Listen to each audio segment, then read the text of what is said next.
आज बाबा कहते मीठे बच्चे,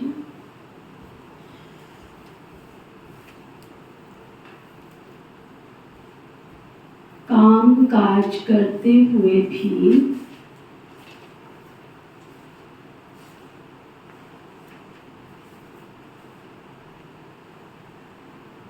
एक बाबा की याद रहे।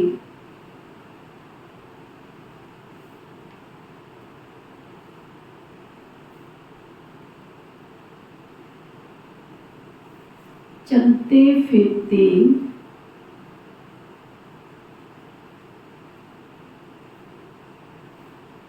बाप और घर को याद करो।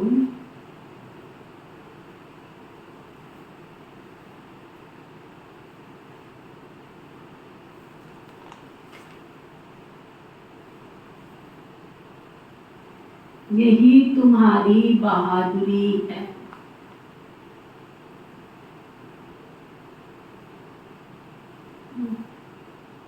घर में तुम्हें परिवार में रहते, बाबा कहते हैं अगर बाबा की याद में रहो तो ये भी तुम्हारी बहादुरी है, बहुत बड़ा काम है, साधारण नहीं समझो इसका। फिर बाबा पूछ रहे हैं, बाप का रिगार्ड और डिसरिगार्ड कब और कैसे होता है?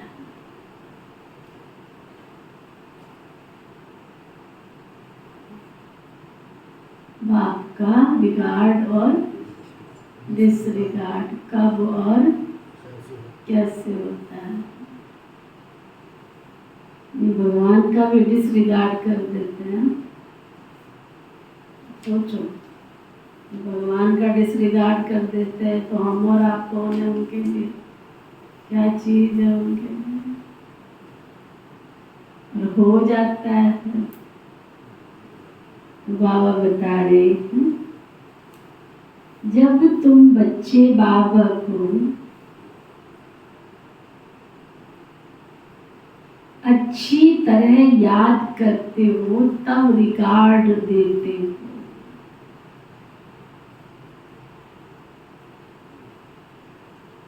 अगर कहते हो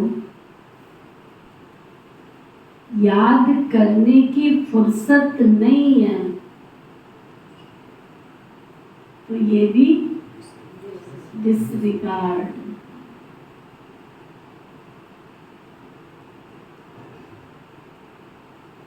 वास्तव में ये बाप का डिसरिगार्ड नहीं करते हो,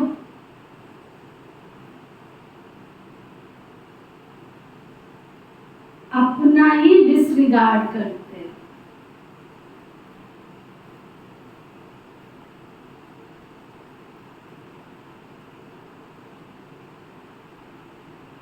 इसलिए नामी ग्रामी केवल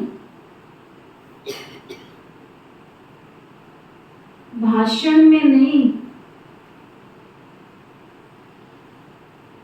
लेकिन याद की यात्रा में भी बनो।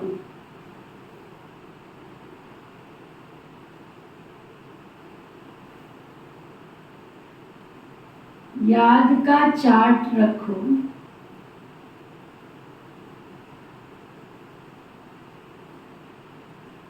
तो याद से ही आत्मा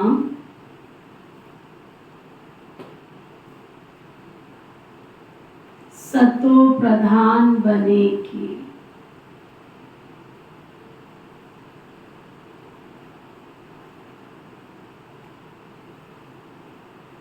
समझ में आया? नेचुरल सी बात है। प्रैक्टिकल लाइफ में भी आप अगर उनको कहो और मैं सामने से बोलूं, क्यों तुम कौन लगते हो जो मैं तुम्हें बैठ के याद करती हूँ, कैसा लगेगा? तुम कौन हो जो तुम्हें याद करती हूँ बैठी बैठी? याद से मतलब ये नहीं है कि तुमने कोई मंत्र जाप करना है बैठ करके, व्यवहारिकता होती है। दुनिया में हमने बहुत पढ़ाई पढ़ी, सोमवार, मंगलवार, बुधवार, गुरुवार, शुक्रवार, शनिवार, इतवार, लेकिन जो सबसे बड़ा वार है व्यवहार, वो पढ़ाई तो अधूरी रह गई है समाज में आज जो देखने में आ रहा है। और ये सब छोटी बड़ी बातें हमारे व्यवहार में आती। कितना आप सबको सिखाया बाबा की क्लास में, हर दिन चर्चा हो जाती है। कहीं जाते हो आते हो, थोड़ा बताओ, थोड़ा संबंध ठीक रखो। कहाँ रखते हैं? 2 या 4 जन। इतने सुख सुविधाओं के साधन हमको मिले हैं, फिर भी कहीं नहीं पता कौन कहाँ जा रहा है, कब आ रहा है। कोई पता नहीं है मुझे कल क्लास में कितने लोग हाजिर होंगे। पूरी क्लास की क्लास खाली हो जाती है, 10 बंदे गायब क्लास में से। इससे पूछ के छुट्टी ली, कुछ पता नहीं। ये क्या है? ये व्यवहारिकता है क्या? हमारी मैनर्स हैं क्या? गुड एटिकेट्स हैं क्या? रोज रूटीन की तो बात छोड़ दो, जो कर रहे हो बहुत अच्छी बात है। तुम्हारा कर्म तुम्हारे साथ है, तुम्हारी कर्म कहानियां तुम्हारे साथ हैं, उसका एब्जा तुमको मिलेगा। लेकिन उससे बड़ा भी गुनाह जो अनजाने में आप लोगों से हो जाता है, भोग वाले दिन, गुरुवार है चाहे इतवार, बाबा के घर में रेगुलरिटी के हिसाब से भोग बनता है। भोग वाले दिन भी 10 बंदे गायब, कोई खबरनामा नहीं है हमारे पास, कोई पता नहीं। तो जो 10 लोगों का बाबा के घर में भोग बना, उस भोग का बोझ किसके ऊपर? भगवान का घर का अन्न। ठीक है, उसको हम सफल करेंगे अपने तरीके से, लेकिन वेस्टेज तो है ना, जरूरत नहीं थी उसकी। तो बांटेंगे जबरदस्ती, तू खा ले, तू खा ले, तू ले ले, तू ले ले, जबरदस्ती। क्योंकि भगवान के घर का मुझे सफल करना है, तो जो सफल करना है वो तो मेरे नंबर बन जाएंगे। क्योंकि मैंने सफल करना है। लेकिन तुम्हारे कारण बना तो उसका बोझ, ये बहुत बड़ा कार्मिक अकाउंट हम ब्राह्मण आत्माओं का बन जाता है। ये सब व्यावहारिकता में आता है। कितना जरा बताना ही है ना कि हम इतने लोग नहीं होंगे। गुरुवार को सुबह से लेके शाम तक भोग मिलता है, चलो शाम तक उसको संभाल कर रखना, और उसके बाद भी 10 जने नहीं आए तो क्या करें? और आगे मुंह उठा के शाम को क्लास में तो क्या करें? खबर नहीं है हमारे पास कि शाम की क्लास में आएंगे तो उठा के रखते हैं, लेकिन हम रख लेंगे। उसके बाद भी नहीं आए, अब सब चले गए 7:30 बजे, अब उस लोग का क्या करें? फिर कहेंगे आश्रम में इतने फ्रिज की क्या जरूरत है, तुम्हें क्या पता हमें क्या करना है? संभालनी तो पड़ेगी ना भगवान के घर की चीजें। ये एटिकेट्स नहीं है, शिष्टाचार नहीं है, व्यावहारिकता नहीं है। याद का मतलब ये नहीं कह दिया बाबा ने कि हाँ तो मंत्र ले गए मुझे याद करते। सारी बात है व्यावहारिकता की। मेरे बाबा के साथ, बाबा के घर के साथ संबंधों में स्वीटनेस कितनी है, मधुरता कितनी है, व्यावहारिकता कितनी, समझाया जा रहा है यहाँ पर। मेरे समझाने के बाद जो नंबर जमा हो रहे हैं वो तो मेरे अकाउंट में आते जा रहे हैं, लेकिन तुम नहीं समझ रहे हो तो तुम्हारा तो माइनस होता जा रहा है ना खाता। लेकिन इस बात का तुम एहसास नहीं कर पा रहे, एहसास नहीं कर पा रहे कि हमारे ऐसे भी माइनस हो रहे हैं नंबर। बहुत सारी चीजों के, हम ब्राह्मण आत्माओं के, बाबा की एक मुरली चली थी आज्ञा और अवज्ञा के ऊपर। हम बाबा के बच्चे ब्राह्मण बनते हैं, ब्रह्मचर्य व्रत का पालन करते हैं, शुद्ध अन्न धारण करते हैं, नियमित सत्संग करते हैं, हम सब कुछ करते हैं, लेकिन जब बाबा के बच्चे बन जाते हैं उसके बाद ब्राह्मणों के सिर पर सबसे ज्यादा जो बोझ होता है ना, वो छोटी छोटी अवज्ञाओं का बोझ चढ़ता चला जाता है। बाबा के घर में चाहे बड़ा विक्रम करो चाहे छोटी अवज्ञा करो, सजा दोनों की इक्वल। एक विक्रम की सजा 100 गुना है, चाहे वो बड़ा पाप करते हो चाहे छोटा करते हो। तो बड़े का ज्ञान तो है, ये नहीं करना है, लेकिन ये छोटी छोटी अवज्ञाएं कर लेते हैं ना, और यही वजह है कि हम जो बाबा के घर में लेने आए हैं उस प्राप्तियों से वंचित रह जाते हैं। तब बाबा कहते हैं यहाँ आते हुए भी बाबा का डिसरिगार्ड कर देते हैं। संबंध ठीक नहीं, ठीक है ना, आप क्लास में नहीं आ सकते हो, देर से आ सकते हो, आपने राय ली है, दीदी से पूछा है बैठ के। एटिकेट्स में तो यही आता है ना, मैं अपनी दिल की बात को मैं ऐसे नहीं ऐसे कर सकती, पूछ लो ना। अपने मन किया हम आ गए, मन किया चले गए, मन किया देर से आ गए, ये सब क्या है? छोटी छोटी अवज्ञाएं होती रहती हैं जो पाप कर्म बन के हमारे सिर पर बोझ बन जाती हैं, और फिर वो बोझ क्या है? वो दुख में परिवर्तित हो जाता है, हमारी खुशी को छीन लेता है। फिर हम कहते हैं खुशी नहीं हो रही है, हम अमृत वेला भी कर रहे हैं, हम सब कुछ कर रहे हैं, खुशी नहीं हो रही है। अंदर से जो खुशी होनी चाहिए, हर्षोल्लास आना चाहिए, पता नहीं खाली खाली सा लग रहा है। वो माया चूहा जो अंदर बैठा था उसने सारा सब कुछ खोखला कर दिया। अवज्ञाओं के बोझ में जो प्राप्तियां थी उन प्राप्तियों से आपका खजाना खाली कर दिया। इसलिए बाबा को रोज कहना पड़ता है, बच्चे चार्ट रखो, चेक करो, रोज चेक करो। आज मैंने ये चेक नहीं करो, मैंने किसी को दुख तो नहीं दिया, मैंने ये तो नहीं किया, मैंने अमृत वेला किया है। ये पहली क्लास का चार्ट है।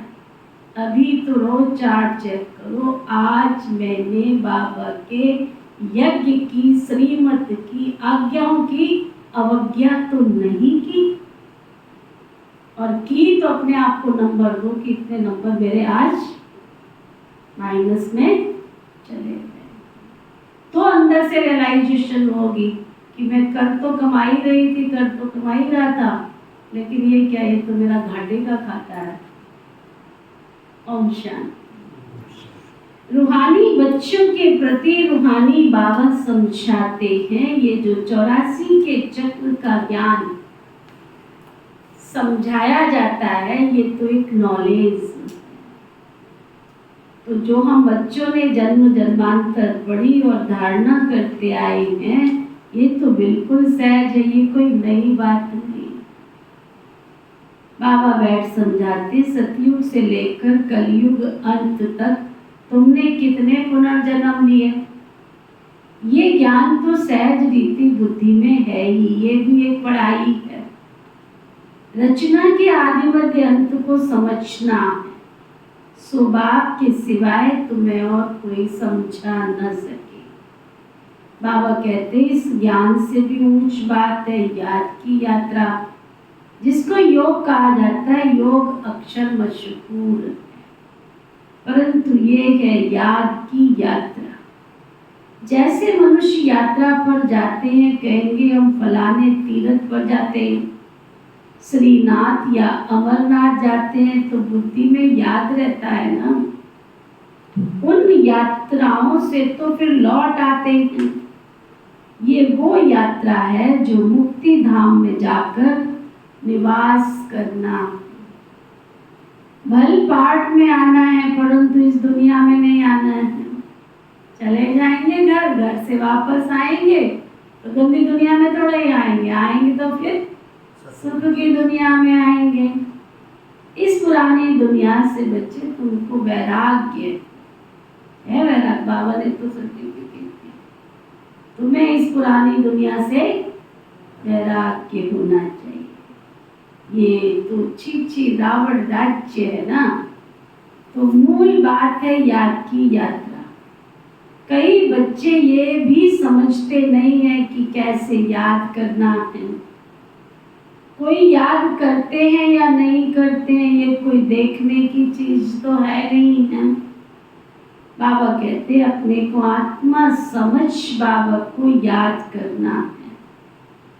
देखने की तो चीज नहीं है, ना ही मालूम पड़ सकता है।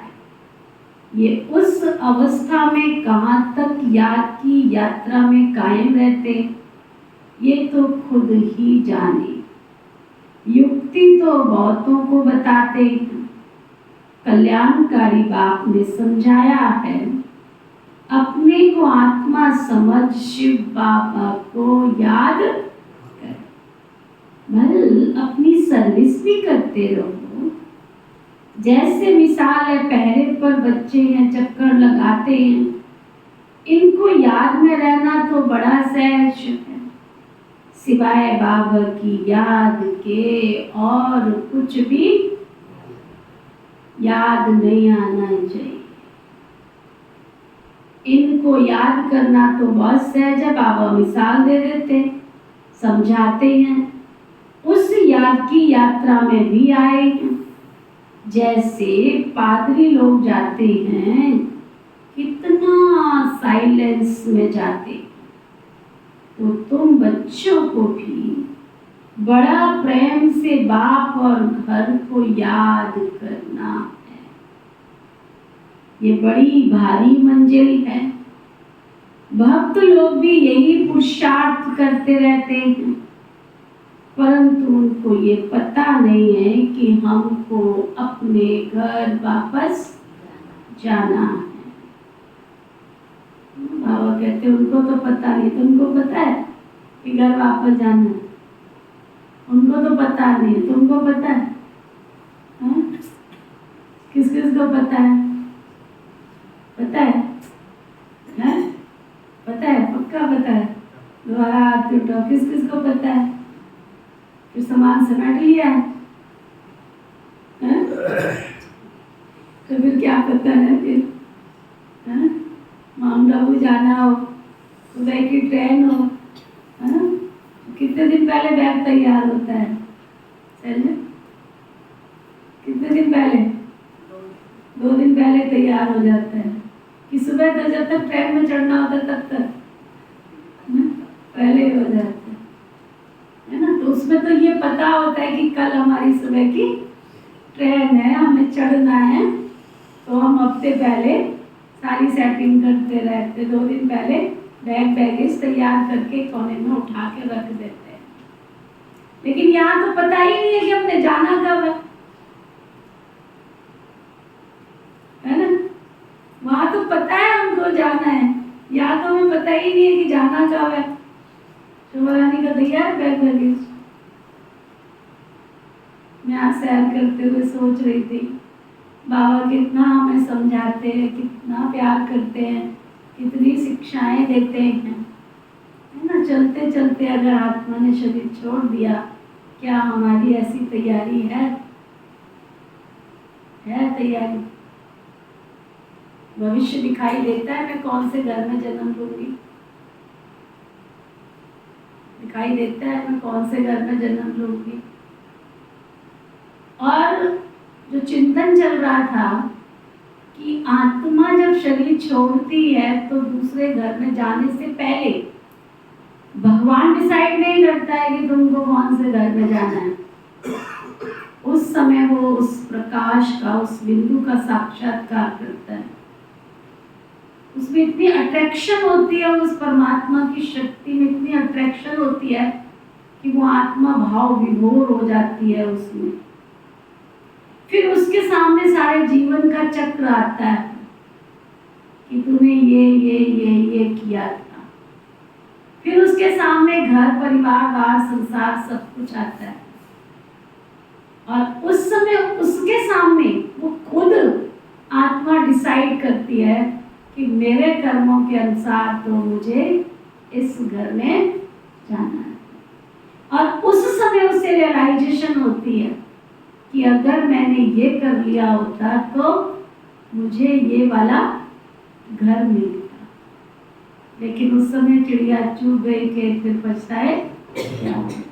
वहां से लौट कर वापस तो आ नहीं सकते ना पुण्य कर्म करने के लिए। तो वो डिसाइड हो जाता है इस घर में जाना।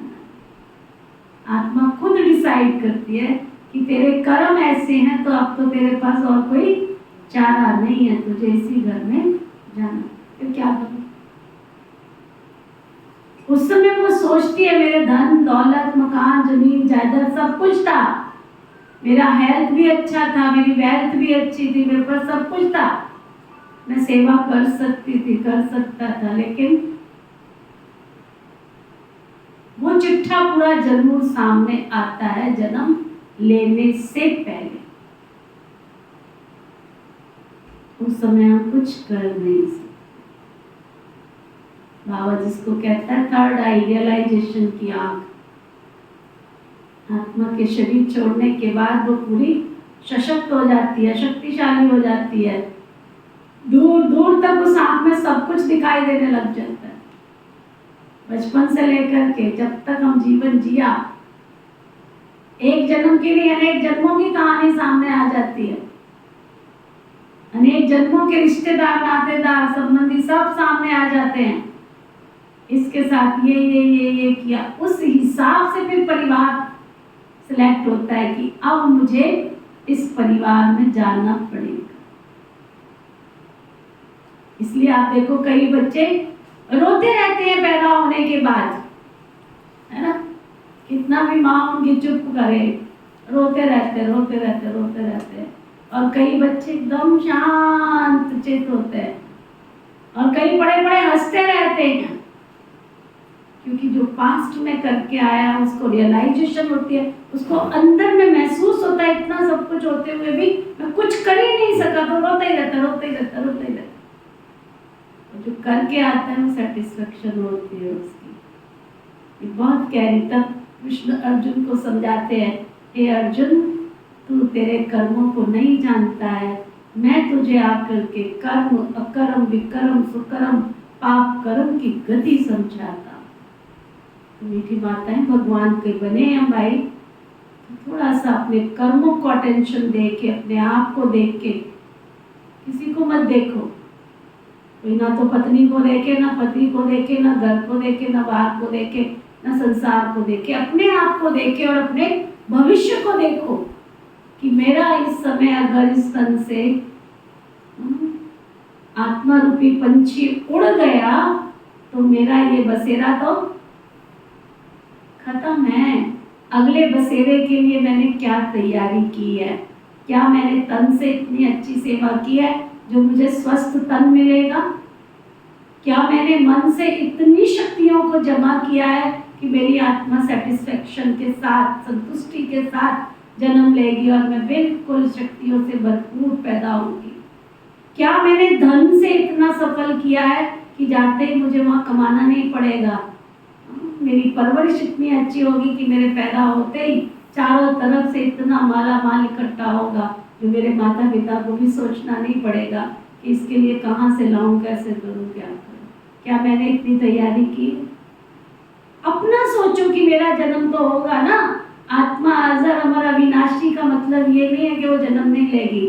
आत्मा पुनर्जन्म में आती है और जाके उसको दूसरा जन्म लेना है। तो अपने भविष्य के जन्म की भी साथ साथ तैयारी करेंगे तो कहा जाएगा समझदार है ना। चलो साइलेंस में चलो और चेक करो। आत्मा अपने आप डिसाइड करती है, मैंने कहा हाँ, वो नहीं करता है। नहीं, भगवान का कोई रोल नहीं है। इतनी अट्रैक्शन होती है परमात्मा की उस शक्ति में, वो ऐसे साक्षी होके बैठा होता है। बिंदु परमात्मा प्रकाश में है ना, उस प्रकाश में इतनी शक्ति होती है कि आत्मा को अगले पिछले सभी जन्मों का साक्षात्कार हो जाता है और उसके आधार पर वो डिसाइड करती है। भगवान उसके सामने केवल एक चीज रखता है कि ये है, ये तूने कर्म किए होते तो तुझे ये घर मिलता, तूने ये किया तो तेरे को ये मिल रहा है। उसके आधार पर वो डिसीजन लेती है कि जब मेरे पास अकाउंट ही नहीं है तो मुझे इसी में तो जाना पड़ेगा। तो उस रियलाइजेशन के साथ हो जाती है उस घर में, जिससे वो भगवान को दोष ना दे सके कि भगवान ने मेरे साथ ये क्या किया।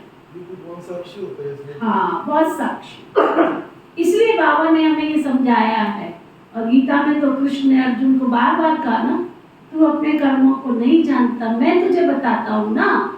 कर्म क्या है, अकर्म क्या है, विकर्म क्या है, पाप कर्म क्या है, सुकर्म क्या है। इसलिए बाबा, अब चलो गीता में तो बाबा ने समझा, लेकिन हमें तो बाबा 3 पेज का खत देख के रोज समझा रहा है, रोज समझा रहा है। फिर भी हम ब्राह्मण बाबा के बच्चे सुनी अनसुनी करके जैसे मर्जी है वैसे चल रहे हैं, जैसे मर्जी है वैसे खा रहे हैं। हम अटेंशन देके पुरुषार्थ नहीं करते हैं तो अपना ही अकाउंट खाली कर रहे हैं। बाबा का थोड़ी इसमें कुछ है। इसलिए बाबा क्या कहता है, मैं तो साक्षी हूँ, मैं तो ड्रामा कह के मुस्कुरा देता हूँ। ठीक है बच्चे, मैं कर भी क्या सकता हूँ, तुम्हारा ड्रामा। चलो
जाता है।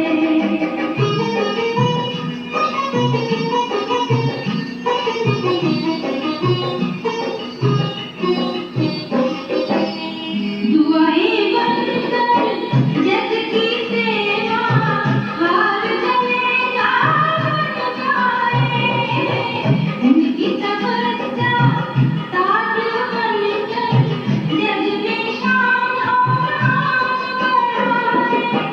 त्याग सभी राज्य बनकर, त्याग सभी राज्य बनकर सुख आनंद लुटाता है। ऊंच श्रेष्ठ बन जाता है, ऊंच श्रेष्ठ बन जाता है।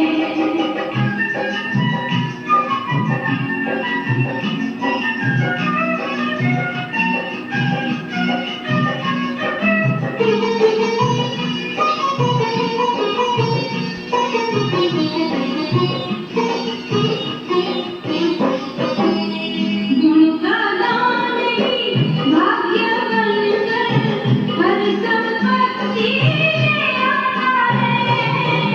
उसका करम ही राज तिलक बन ये ललाट सजाता है। उसका तेरा पुरुषार्थ ही, उसका तेरा पुरुषार्थ ही ऊंच तपस्वी लाता है। ऊंच श्रेष्ठ बन जाता है, ऊंच श्रेष्ठ बन जाता है। जो पुरुषार्थी कर्म से ऊंच श्रेष्ठ बन जाता है, ऊंच श्रेष्ठ बन जाता है।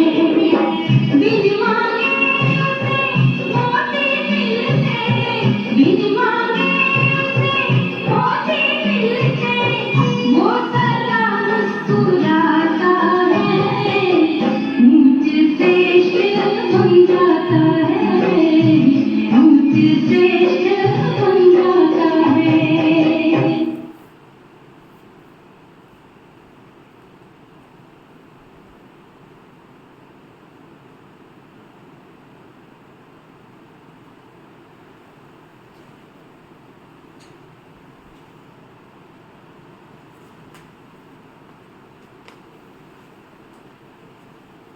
क्लियर हुआ? चेक किया?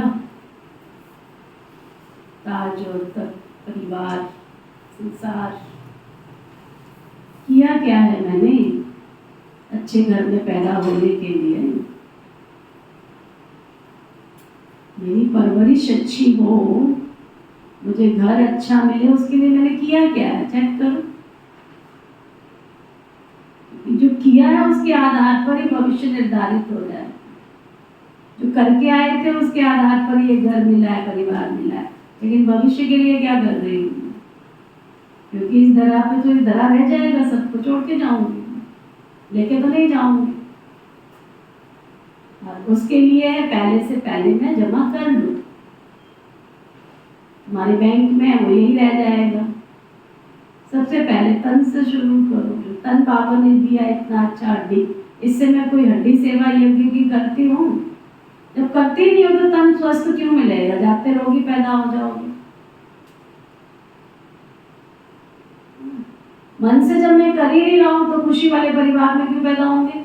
जहाँ सारे रोते होंगे, दुखी होंगे, वही पैदा होंगे, क्योंकि शक्तियों का स्टॉक है नहीं मेरे पास। और धन जो तुमने जोड़ के रखा है बैंक में, जमीन जायदाद में, वो तुम साथ तो लेके जाओगे नहीं, वो यही रह जाएगा। तो जहाँ जाओगे वहां के लिए क्या जोड़ा तुमने? वेरी गुड की।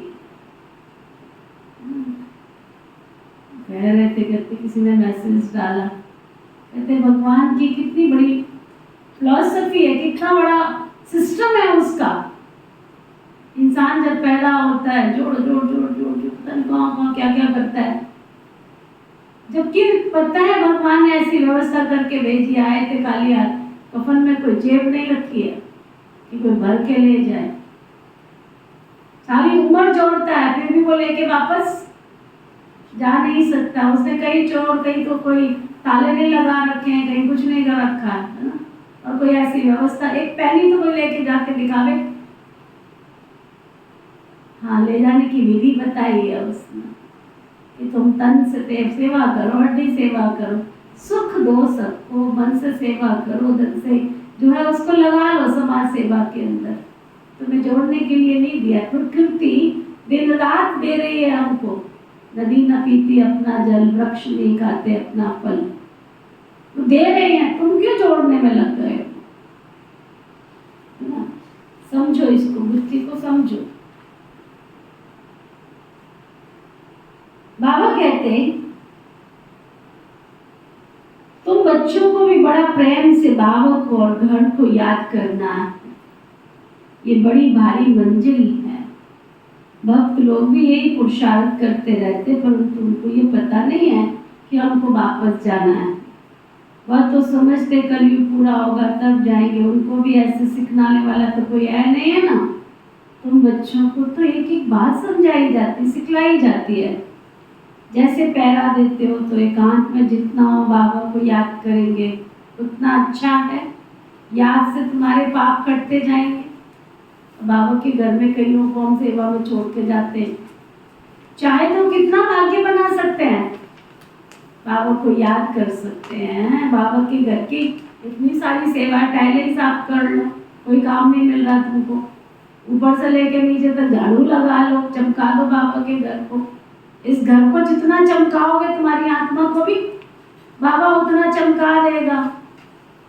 तुम्हारे बैठने में भी कल्याण है, तुम्हें चांस मिला, घर से आके तो कर नहीं सकते हो, चलो सेवा के लिए 2 घंटे बैठे हो तो 2 घंटे को सफल कर लो ना, है ना।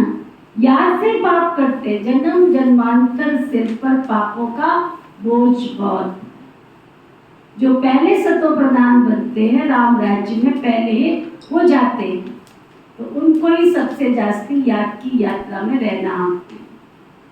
कल्प कल्प की बात है ना, तो इनको याद की यात्रा में रहने का अच्छा चांस है। यहाँ तो कोई लड़ाई झगड़े की बात ही नहीं है, आते जाते अथवा बैठते एक पल 2 कार्य कर लो, बैठे हो एक बाबा को याद कर लो, दूसरा पहरा दे दो, बाबा को याद करो, कर्म करते बाबा को याद करते रहो। पहरे वाले को भी सबसे जास्ती फायदा है, चाहे दिन को चाहे रात को, जो पहरा देते हैं उनके लिए भी बहुत फायदा है। पहरे पर भी तो मिलता है ना उजरा। देखो हमारा हंसराज भाई ये क्या करता है, इसकी सर्विस क्या है, तो काम थोड़ी करना पड़ता है ना। दुनिया के हिसाब से नौकरी जहाँ जाता है पहरे पे तो जाता है, और अच्छी तनख्वाह देते हैं वो इसको।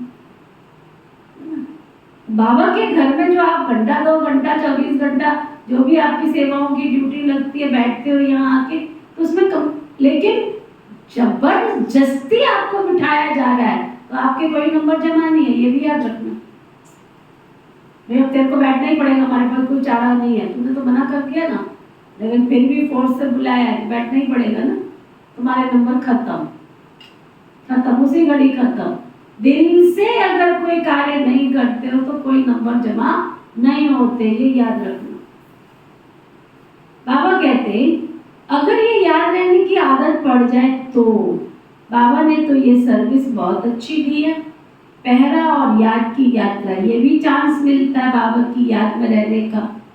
ये भिन्न भिन्न युक्तियां बाबा ने बताई याद की यात्रा में रहने की। यहाँ तुम जितना याद में रह सकेंगे उतना बाहर धंधे आदि में नहीं, इसलिए मधुबन में आते हैं रिफ्रेश होने के लिए। एकांत में जाकर एक पहाड़ी पर बैठ याद की यात्रा में रहे, फिर एक जाए व 2-3 जाए, यहाँ चांस बहुत अच्छा है।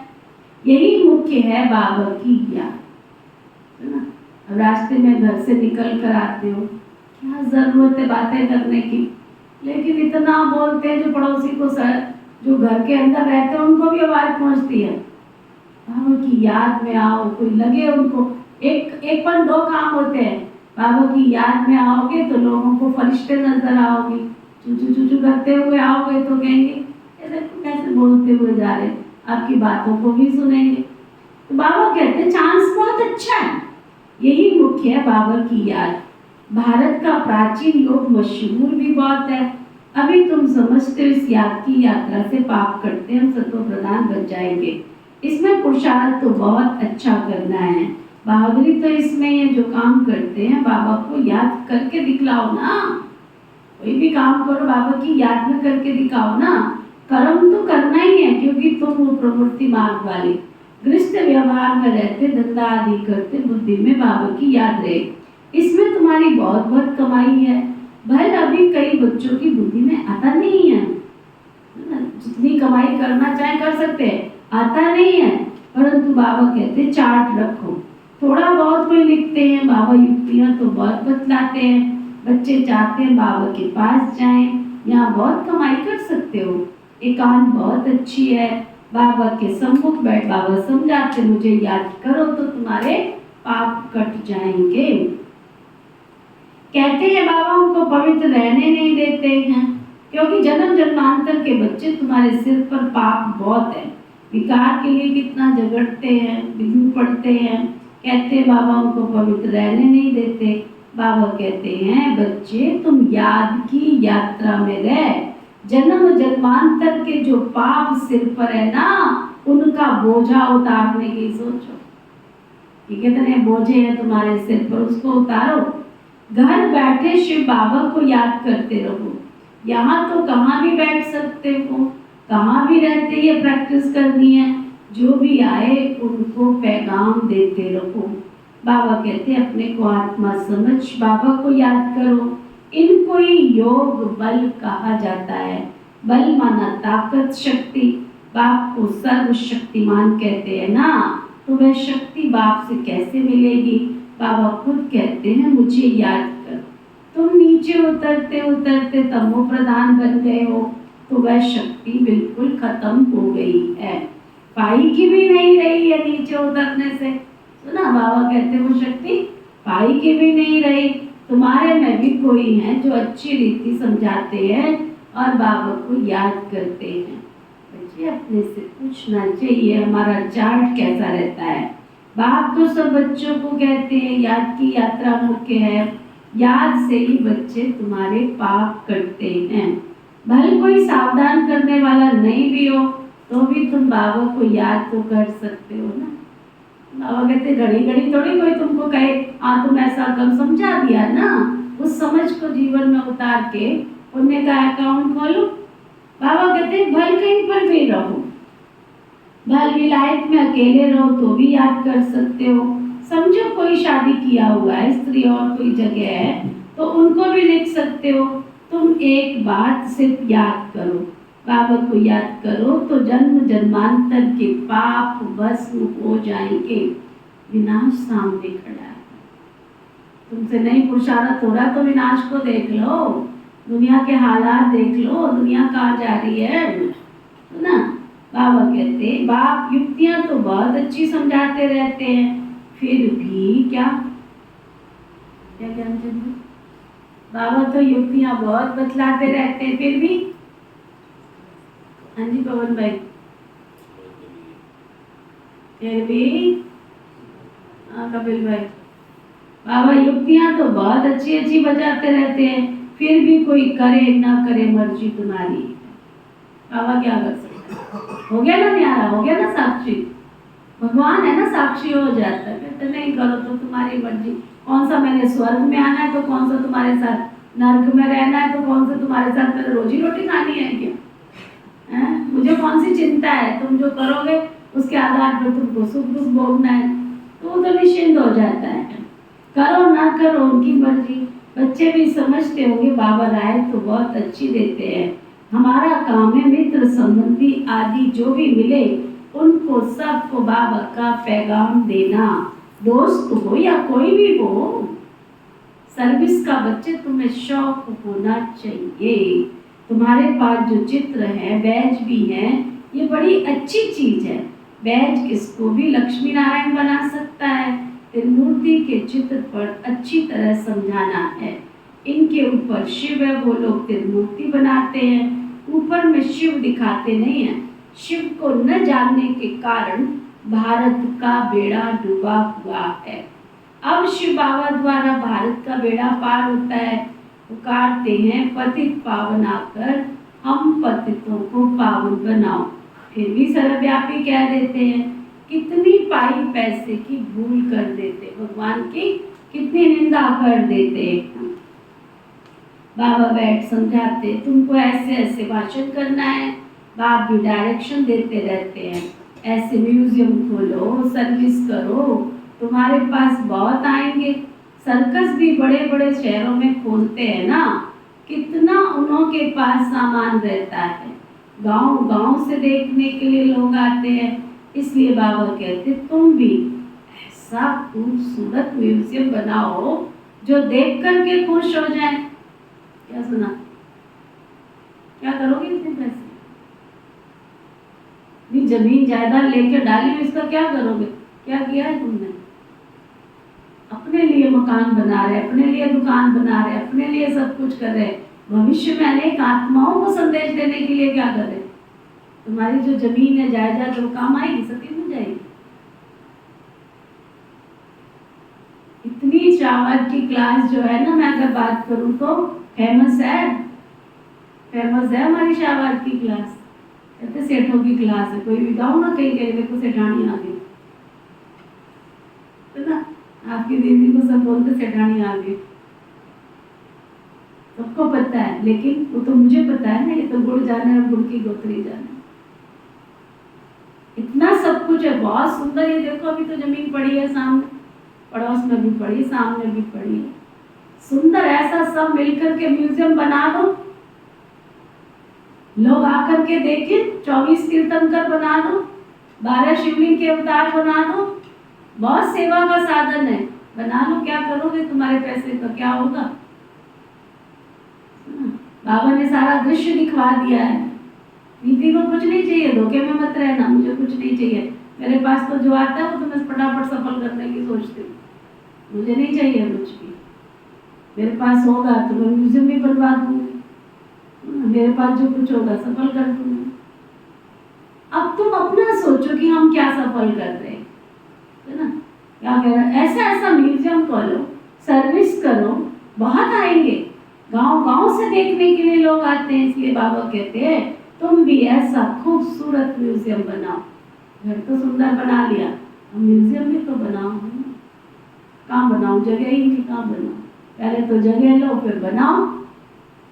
सुना? देखकर खुश हो जाए, फिर औरों को जाकर सुनाए। ये भी बाबा समझाते हैं, जो कुछ सर्विस होती है कल पहले मिसल होती है। आज बाबा जो सुना रहे 3-4 दिन से, बाबा की जो अव्यक्त मूल्यन का 4:45 से 5 बजे तक आता है पीस ऑफ माइंड पे। बाबा कह रहे थे बच्चे, एक भी कोना ना रह जाए जहाँ बाबा का संदेश ना पहुंचे, ये तुम्हारी बहुत बड़ी जिम्मेवारी है। 4-5 दिन हो गए बाबा को कहते, तुम लिस्ट बनाओ, तुम चेक करो, तुम अपना काम करो। फिर आगे से बाबा कहते, तुम ये नहीं सोचो कि ये तो बाबा ज्ञान सुनता ही नहीं है, तुम ये नहीं सोचो बाबा इसको संदेश देने की क्या जरूरत पड़ी है, तुम ये मत सोचो यहाँ तो जाने की कोई जरूरत नहीं है, तुम अपना कर्म करो, तुम बाबा का संदेश सबको दे दो, जिससे कल को वो ये ना कहे कि तुमने हमें बताया नहीं, तुम अपने इस उलझने से छूट जाओ। प्रत्यक्षता तो होनी है ना, भगवान खुद समझा रहा है। प्रत्यक्षता जब भगवान का पता चलेगा तो लोग तुम्हारे पास आके ये ना कहे कि तुमने हमको बताया क्यों नहीं। इसके लिए क्या कर रहे हो? क्या कर रहे हो पवन? इतना बड़ा सर्कल होने के बाद भी अंदर नहीं जाती कि मैं किसी को बाबा का संदेश दूं। पैसे कमाने की चिंता है कि मुझे सामने वाले से पैसे कमाने हैं, लेकिन भविष्य की कमाई करनी उसकी कोई चिंता नहीं, है ना? बाबा कहते औरों को जाकर के भी सुनाएं, ये भी समझाते रहते, जो कुछ सर्विस होती है कल पहले मिसल होनी है, परंतु सत्व प्रधान बनने का औना भी बहुत रखना है। इसमें बच्चे बहुत गफलत करते हैं, माया विघन भी डालती है, इस याद की यात्रा में ही विघन डालती है।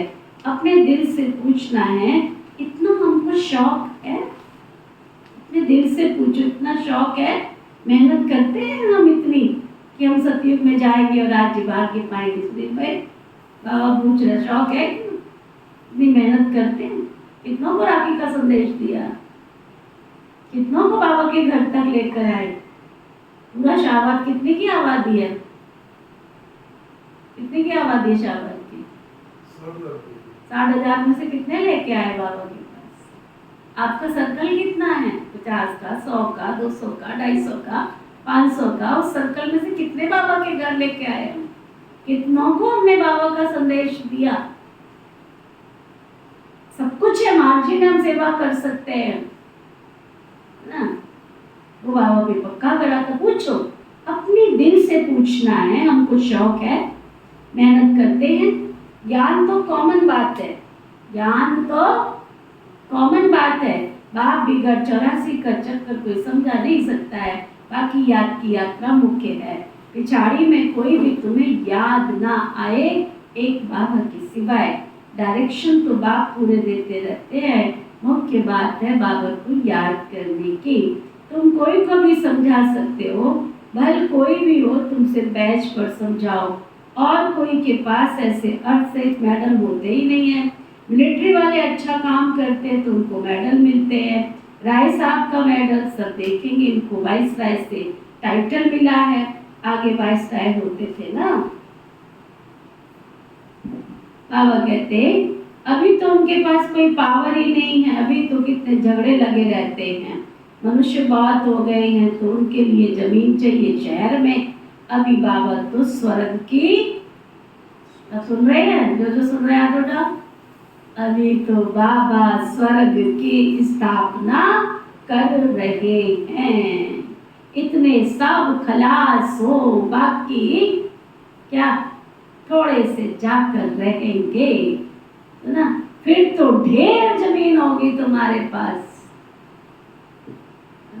तुम्हारा वो जो टुकड़ा जिसको संभाल के रख रहे हो ना, वो टुकड़ा तुम्हारा काम में नहीं आना है। अगर सेवा में लगा लोगे तो शायद वहाँ सतयुग में महल बन जाए तुम्हारा, बाकी तो कोई महल बनेगा नहीं, तो ना। बाबा कहते ढेर जमीन होगी तुम्हारे पास, वहाँ तो सब कुछ नया नया होगा। उस नई दुनिया में चलने के लिए फिर अच्छी रीति पुरुषार्थ करना है। हर एक मनुष्य पुरुषार्थ करते हैं बहुत उच्च पद पाने का, कोई तो बिल्कुल पुरुषार्थ नहीं करते हैं।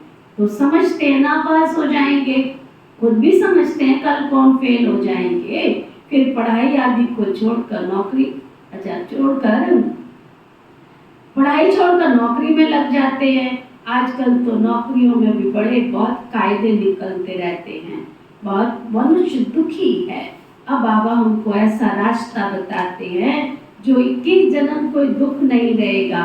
बाबा कहते सिर्फ याद की यात्रा में रहो, जितना हो सके। रात को भी बहुत अच्छा है, भले लेटे रहो, बाबा को याद करो।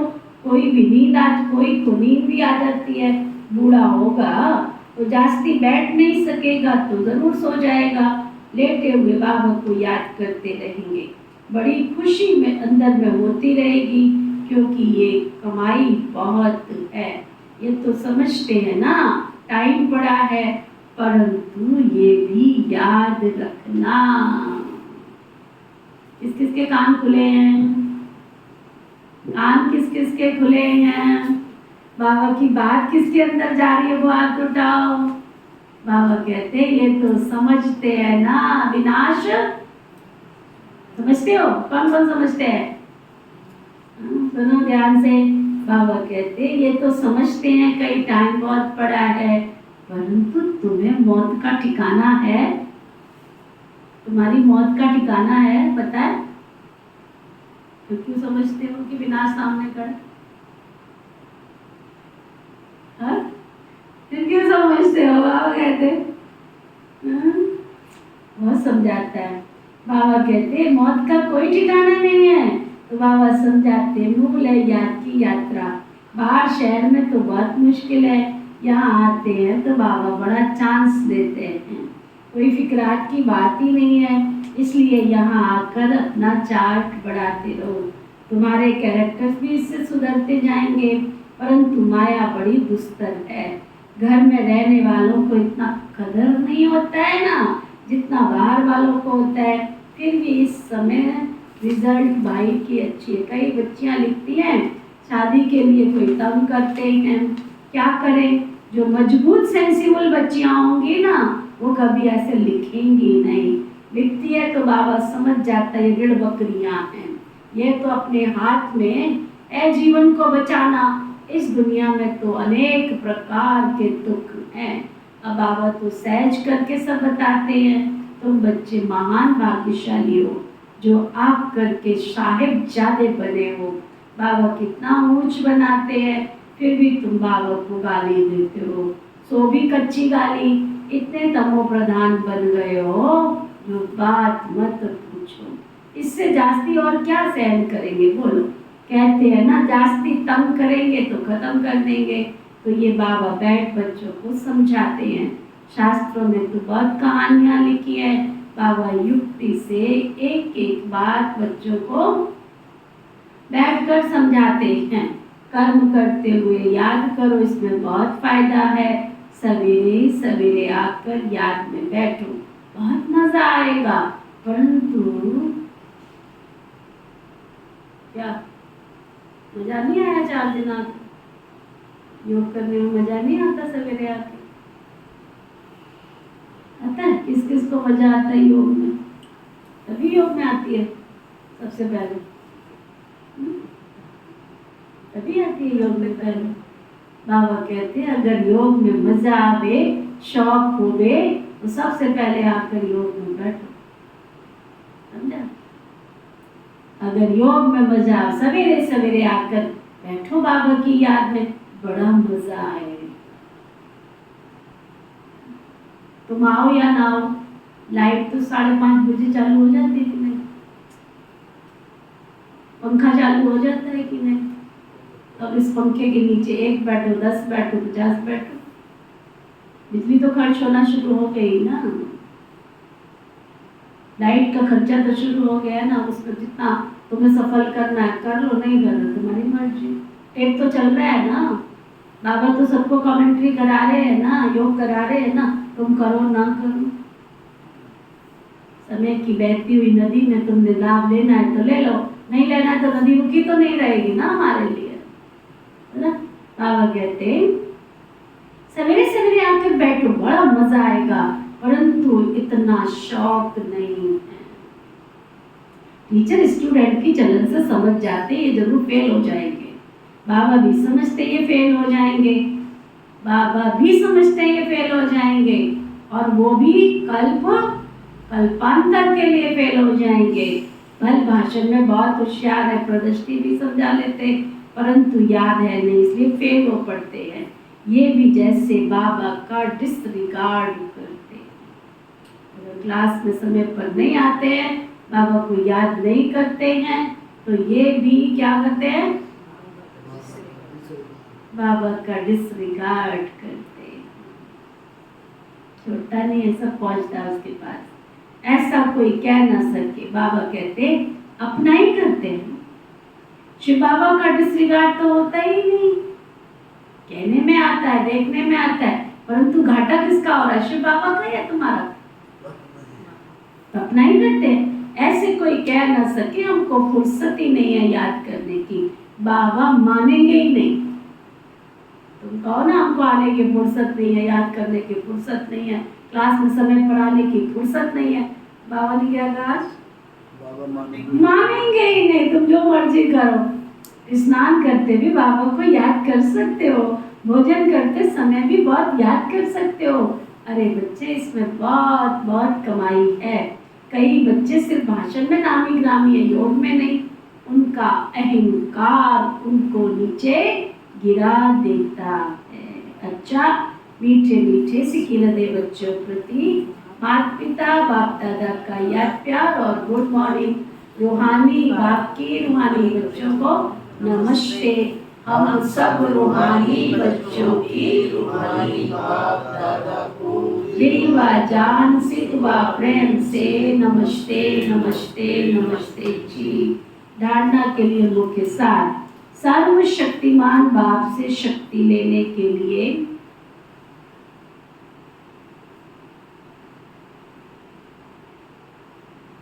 सर्वशक्तिमान बाप से शक्ति लेने के लिए याद का चार्ट बढ़ाना है।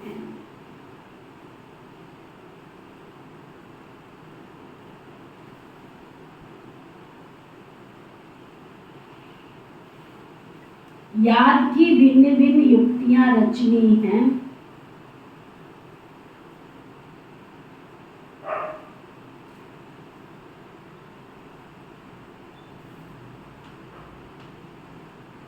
एकांत में बैठ विशेष कमाई जमा करनी है। एकांत में बैठ विशेष कमाई जमा करनी। सतो प्रधान बनने का औना रखना। गफलत नहीं करनी। अहंकार में नहीं आना है। सर्विस का शौक भी रखना है। साथ साथ याद की यात्रा पर भी रहना है।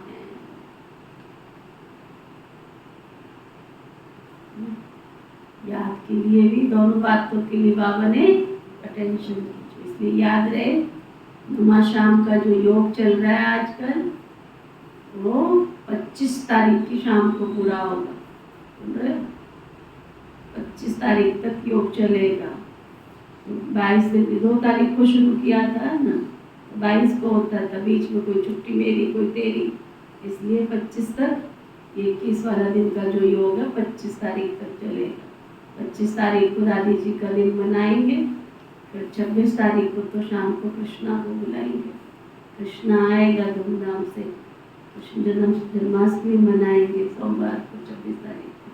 तो 25 तक पूरा योग चलेगा। उसके बाद आगे आने वाला कार्यक्रम उसकी तैयारियों में हम सबको विश्वनाथपुरों का जोर लगा के लगना है। इसलिए अभी जितना रह गया, आज कितनी तारीख हो गई है? 20 तारीख को 5 दिन और हैं ना। 5 दिवसीय योजना बना के तो पक्का वाला योग कर लो, ताकत भर लो, जमा कर लो एनर्जी। चलो वरदान, सतगुरु प्यारे बाबा का वरदान। सब कुछ बाप हवाले कर।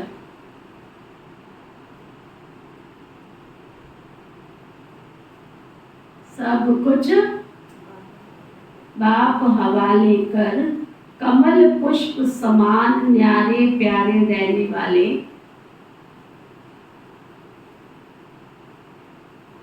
डबल लाइट भव।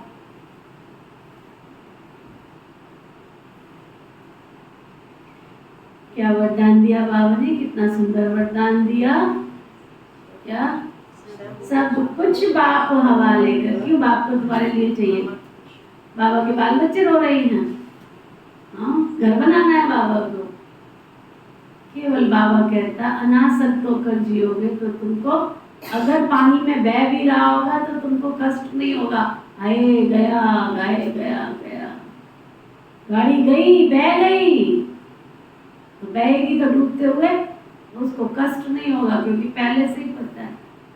और बाबा ने साफ कहा है, जिन चीजों पर, चाहे तुम्हारे ऊपर चाहे तुम्हारी व्यक्तिगत चीजों पर अगर बाबा का नाम लिखा है, लिखा माना कागज पेन से नहीं, अगर तुमने समर्पण भाव से बाबा की सेवा में उनको लगाया है तो उन चीजों को रावण माया टच भी नहीं कर सकता है, टच भी नहीं कर सकता है।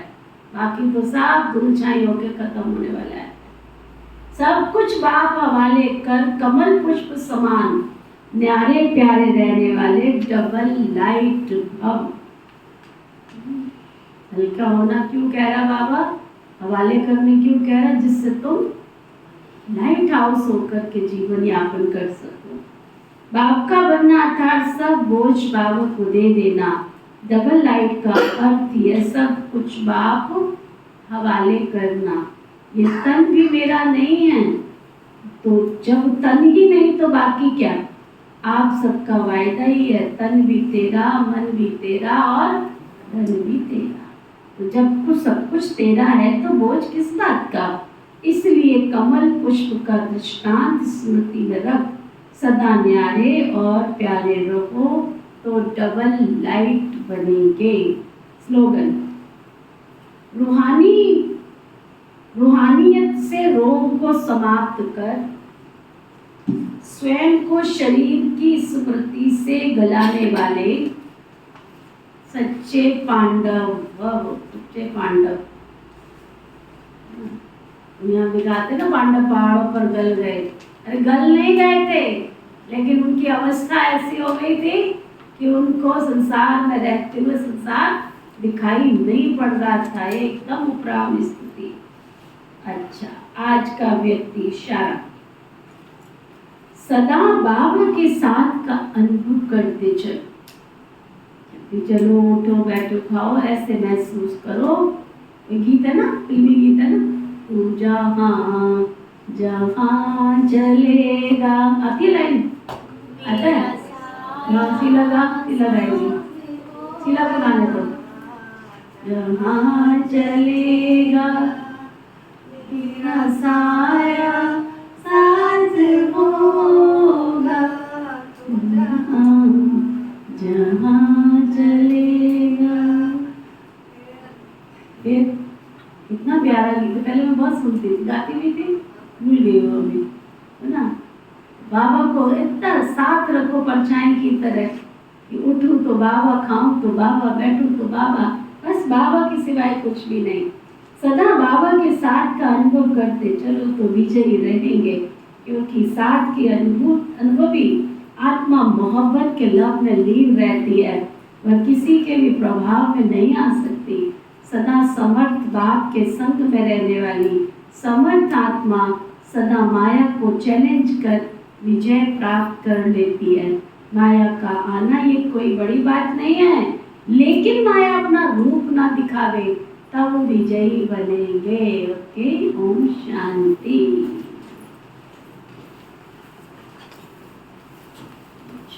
ओम शांति। ओम शांति।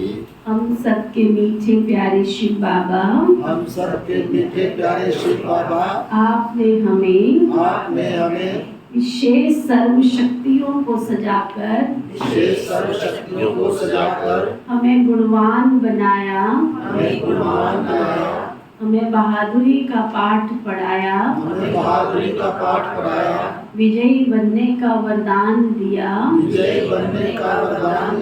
आपका बहुत बहुत शुक्रिया, शुक्रिया, शुक्रिया। आपका बहुत बहुत शुक्रिया, शुक्रिया, शुक्रिया। पिता श्री ब्रह्मा बाबा, मीठी मातेश्वरी मम्मा, इस यज्ञ की सभी छोटी बड़ी वरिष्ठ दीदियाँ, सभी दादियाँ, इस यज्ञ के सभी ब्रह्मावत्स, ब्रह्मा कुमार कुमारियाँ, समस्त भूमंडल में निवास करने वाले सभी जीव जंतु पशु पक्षी, नर नारी, मानव मात्र प्राणी, प्रकृति के पांचों तत्व, धरती आकाश जल वायु अग्नि, सभी का जो आपने हमें जीवन जीने का सुख प्रदान किया, आपका बहुत बहुत शुक्रिया, शुक्रिया, शुक्रिया। आपका बहुत बहुत शुक्रिया, शुक्रिया, शुक्रिया।